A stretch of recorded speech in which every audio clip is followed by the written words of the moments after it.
Hey, Chef Robert here, coming to you with Food Talk Friday, edition number 14. Today we're going to be busting some healthy eating myths, and the one I want to talk about today is carbohydrates.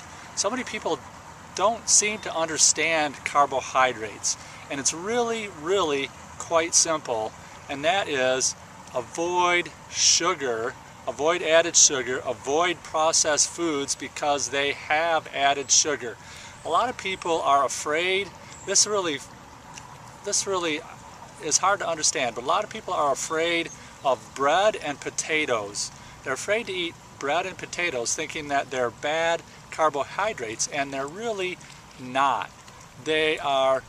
Now obviously if you eat whole grain bread, that's a lot better carbohydrate than refined white bread. So you want to watch out for anything that's refined, refined rice, which is white rice, refined flour, which is white flour.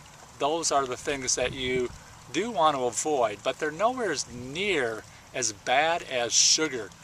The average American eats 150 pounds of added sugar a year. That's 22 teaspoons of added sugar per day, or about 350 calories a day.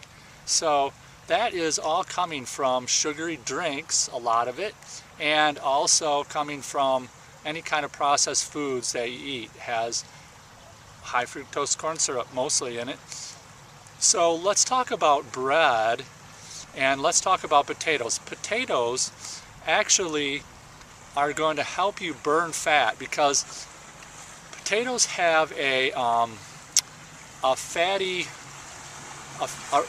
potatoes have resistant starch, and the resistant starch is a fiber that burns fat. Basically what happens is it goes into your intestine where it's fermented, and when it's fermented it makes a fatty acid that blocks the ability to burn carbohydrates, so your body burns fat. So eating potatoes actually helps your body burn fat. Now I'm not going to recommend you go out and start eating potatoes every day or anything like that to help burn fat, because potatoes do have a high glycemic index, higher than some other vegetables.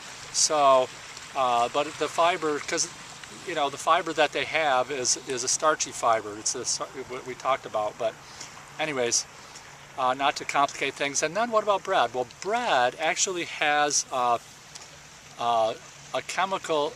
Bread is actually boosts serotonin, and when your serotonin level is boosted, then you have a feeling of satisfaction, and you're not going to want to eat as much when you have that feeling of satisfaction. So those are some healthy eating myths. I hope we clarified some things for you. Please make sure to subscribe to my YouTube channel and click below to go to the blog post and get your recipe for the week. This recipe is a vegetarian meatloaf. It is amazing how much it tastes like a meatloaf, looks like a meatloaf, and has texture like a meatloaf, but it's all vegetarian and mostly cottage cheese actually. So it's not vegan, but it's really pretty good. So give it a try, and I'll see you on the next Food Talk Friday.